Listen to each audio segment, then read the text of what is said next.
کہ کاکا زئی یہ پشتونوں کا ایک قبیلہ ہے، اس کے بارے میں بات کی جائے اور اس کے قریبی خاندان اس کے بارے میں بھی تھوڑی بہت بات کی جائے تو دیکھیں جی، یہ کاکا زئی لوئی ماموند اس نام سے بھی مشہور ہیں. اس کے بارے میں ذرا بات کرتے ہیں. دراصل یہ ترکانی یا آپ سمجھ لیں ترکلانی یا ترکانٹری، یہ کاکا زئی پشتونوں کے دادا، ان کے 4 بیٹے تھے.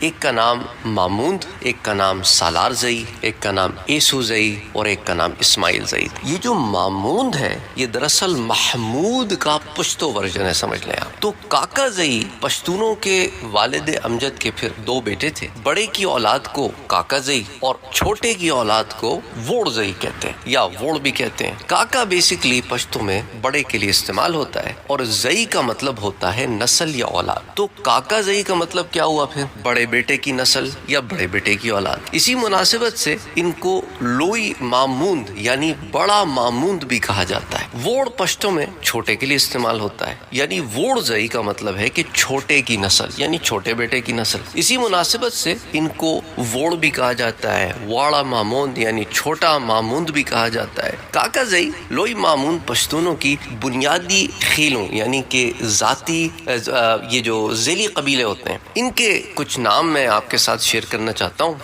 یہ ایک تو ان میں ہے محسود خیل، اسی طرح اس میں ہے محمود خیل، دولت خیل، عمر خیل، اسی طرح یوسف خیل، اسی طرح مخروط خیل اور خلوزئی. یہ قبیلے جو ہیں ان کے اندر پائے جاتے ہیں. اچھا، اسی طرح جو ہے کاکا زئی جو ہے جن کے مختلف ہجوں میں لکھا جاتا ہے. آپ مختلف جگہوں پہ جائیں گے تو آپ کو اس کے مختلف ہجے ملیں گے، لیکن دراصل یہ ایک ہی کا نام ہے. جیسے کہ آپ مثال کے طور پہ آفریدی ہے، کچھ لوگ اسے آفریدی الف کے اوپر مد کے ساتھ لکھتے ہیں، کچھ لوگ افریدی بغیر الف کے اوپر مد کے ساتھ لکھتے ہیں، کچھ اسی کو پے کے ساتھ اپریدی بھی لکھتے ہیں، لیکن بیسکلی یہ سیم ہے. اسی طرح کاکا زئی کا بھی ہے، کچھ ککا زئی لکھتے ہیں، کچھ کاکا زئی لکھتے ہیں، کچھ ککا زئی لکھتے ہیں. تو اس کے اندر ذرا ڈفرینسز ہجوں میں ہے، بیسکلی ایک ہی ہے.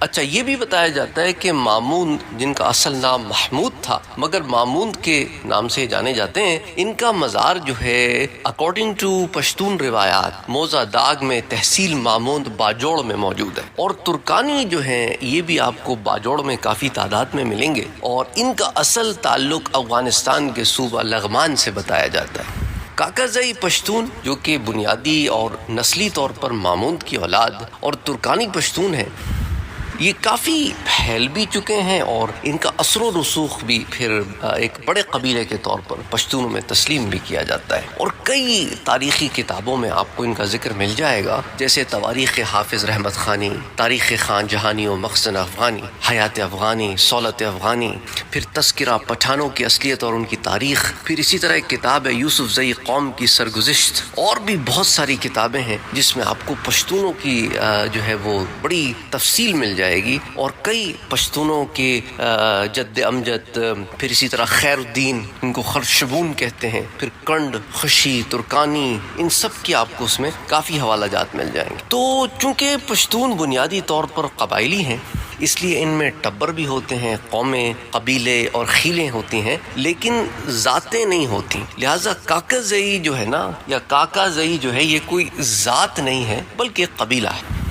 اب سوال یہ پیدا ہوتا ہے کہ پھر یہ کاکا زئی یا لوئی ماموند افغانستان سے جنوبی ایشیا کیسے آیا؟ تو دیکھیں جی، کاکا زئی جو ہے محمود غزنوی ہو گیا یا پھر بہلول لودھی اور دیگر افغان حملہ آور افواج کے حملوں کے دوران کئی پشتون قبائل بھی ساتھ افغانستان سے جنوبی ایشیا آئے اور مختلف علاقوں میں آباد ہوئے. اور اسی طرح پنجاب کے علاقوں میں بھی یہ آئے ہیں. اس ضمن میں بتایا جاتا ہے کہ 1121 عیسوی سے بھی پہلے یہ لوگ افغانستان سے ادھر جنوبی ایشیا میں آ کے آباد ہونا شروع ہو گئے، کیونکہ حملہ آور افواج کے لیے پنجاب میں اور دیگر علاقوں میں جو فتح ہو چکے تھے وہاں پر چھاونیاں بھی بنائی گئیں، کچھ نئی آبادیاں بھی بنائی گئیں، کچھ سرحدی چوکیاں بھی بنائی گئیں، ریسٹ ہاؤسز بھی بنائے گئے اور بہت ساری چیزوں کی وجہ سے نقل مکانی ہوئی. اور اس کی ایک وجہ یہ بھی تھی تاکہ لوکلز کے اندر باہر کے لوگوں کو بھی ذرا ضم کر کے نیوٹرلائز کیا جا سکے چیزوں کو. اور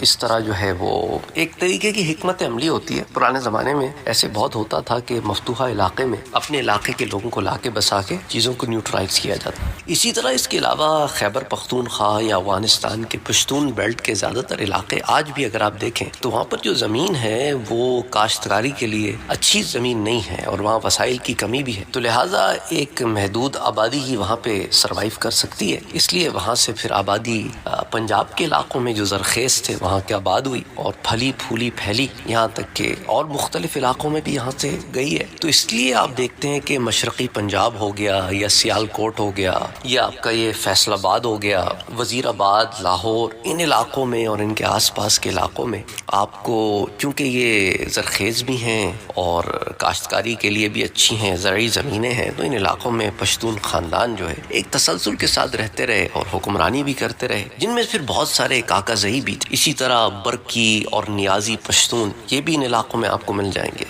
اچھا، اسی طرح بہت سے کاکا زئی، برکی اور بہت سے اور جو ہے پشتون خاندان برطانوی بھارت کے زمانے میں یہ جالندھر میں، گرداسپور کے اضلاع میں بھی آباد.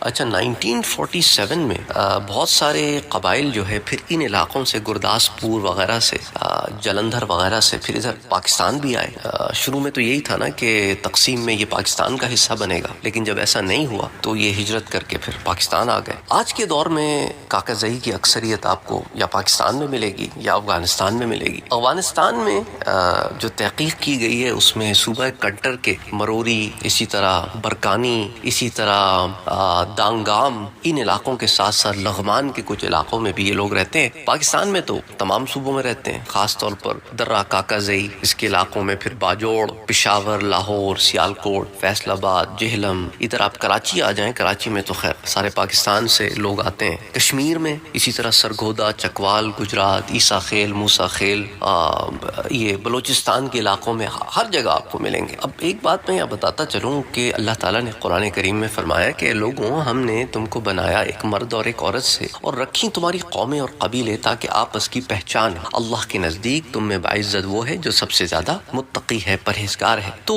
سورۃ الحجرات کی آیہ مبارکہ ہے. تو یہ میں بتاتا چلوں کہ یہ جو میں آپ کے ساتھ جیسے کمبوہ، اسی طرح اور مختلف راجپوت وغیرہ اور مختلف قوموں کے بارے میں تذکرہ کرتا ہوں، اس سے مراد جو لوگوں کی پہچان ہے اس سے متعلق بات کرنا ہے، اور اس میں اس کی ممانعت نہیں ہے دین اسلام میں. اگر ایسا ہوتا تو مسلمانوں نے کبھی ان تاریخ نہ لکھی ہو، تاریخی کتابیں نہ مرتب. اس سے مراد یہ نہیں ہوتی کہ کسی کو کسی سے نیچا گرایا جائے یا کسی بھی قسم کی ذات پات کے اوپر جو ہے ایسا کام کیا جائے کہ اس سے وہ چیز اور مضبوط ہو جائے، بلکہ لوگوں کی ایک پہچان ہوتی ہے، وہ اپنی پہچان کے بارے میں جاننا چاہتے ہیں. جیسا کہ جو لوگ مختلف علاقوں میں رہتے ہیں وہ اپنے علاقوں کے متعلق بھی کتابیں لکھتے ہیں. اگر ایسا معاملہ ہوتا کہ یہ چیز کوئی دین کے خلاف بات ہوتی تو اللہ تعالیٰ اتنا واضح طور پہ نہیں بیان فرماتا کہ یہ تمہاری پہچان ہے، اور پہچان کے اوپر تحقیق کر کے ہی اس پہچان کو پہچانا جاتا ہے. تو بعض لوگ جب میں اس طرح دروس دیتا ہوں تو وہ اس کو الگ رنگ دینے کی کوشش کرتے ہیں اور یہ ان کا مغالطہ ہے. بہرحال میں سمجھتا ہوں کہ اس تفصیل سے آپ کو کاکا زئی کے بارے میں کچھ انفارمیشن تو ہو گئی ہوگی. آف کورس لوگوں نے اس کے اوپر بڑی تفصیل سے کتابیں لکھی ہیں اور اس میں اور تفصیلات بھی موجود ہیں، لیکن مختصراً میں نے آپ کے سامنے چند ایک باتیں رکھی. السلام علیکم ورحمۃ اللہ وبرکاتہ. اپنی رائے کا اظہار ضرور کیجیے گا کامنٹ سیکشن. اپنا اور اپنوں کا بہت خیال رکھیں. اللہ تعالیٰ کی حفظ و امان میں آپ سب. السلام علیکم ورحمۃ اللہ. Don't forget to like, share, comment and subscribe to Sayyid Saad Qadri.